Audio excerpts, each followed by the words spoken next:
কোরআনটা পড়বেন ফজরের পরে সূরা ইয়াসিন, জোহরের নামাজের পরে সূরাতুর রহমান তেলাওয়াত করবেন, আসরের নামাজের পরে আম্মা ইয়াতাসাআলুন, মাগরিবের নামাজের পরে সূরা ওয়াকিয়া তেলাওয়াত করবেন, এশার নামাজের পরে সূরা মুলুক তেলাওয়াত করবেন। আপনার ঘর ফেরেশতারা পাহারা দিবে, আপনার ঘরে কোনোদিন চোর ডাকাত আসবে না, আপনার স্বামীর কামাই রুজিতে কোনোদিন অভাব লাগবে না। সূরা ইয়াসিনটা পড়া ভুলিয়েন না রে আম্মা জান। কপাল খারাপ, দুনিয়ার সব কিছুই শিখলেন, কোরআন পড়া শিখলেন না। আমি ছোটবেলার থেকে বলতেছিলাম, ভুলে গেছিলাম, আম্মা জান আমাদের গজল শিখাইতেন, আম্মা জান আমাদের কোরআন পড়া শিখাইছেন। ও পর্দার আড়ালের আম্মা জান, কেন কোরআন শিখলেন না রে মা? কোরআনের মতো আর এত মধুর তেলাওয়াত কই পাইবেন? ও পর্দার আড়ালের আম্মা জান, ওই আম্মা জান আয়েশার মতো আপনারাও নারী। নবী বলেন, আয়েশা আমি কান্না করার কারণ হাসরের ময়দানের কঠিন কথা আমার মনে পড়ে গেল।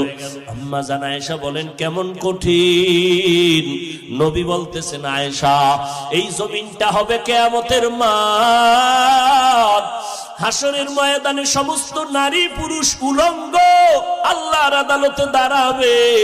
আল্লাহ পাক গরম মেজাজ নিয়ে কুদরতের আওয়াজ দিয়া বলবেন, লিমানিল মুলকুল ইয়াউম।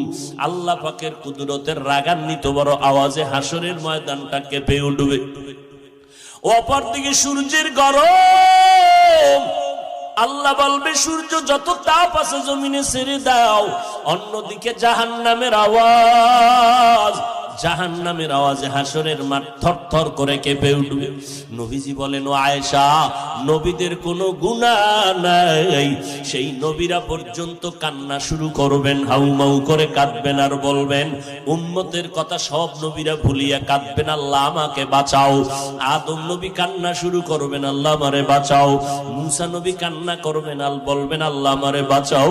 সূর্যের গরম সহ্য করা যায় না, জাহান্নামের আওয়াজ কানের মধ্যে নেওয়া যায় না। এমন এক কঠিন পরিস্থিতির মধ্যে ইব্রাহিম নবী কাঁদবেন আর বলবেন, আল্লাহ আমারে বাঁচাও। একজন নবী ও উম্মতের কথা কেউ স্মরণ করবেন না। আম্মা জান আয়েশা বলেন, নবী তখন আপনি তো দু জাহানের সরদার, রহমতের নবী, আপনি তখন কি করবেন? আম্মা জানকে নবী বলেন, ও আয়েশা ওই সময় আমি কোন উম্মতের কথা নিজের চিন্তা বাদ দিয়া আমি আল্লাহর দরবারে মাকামে মাহমুদে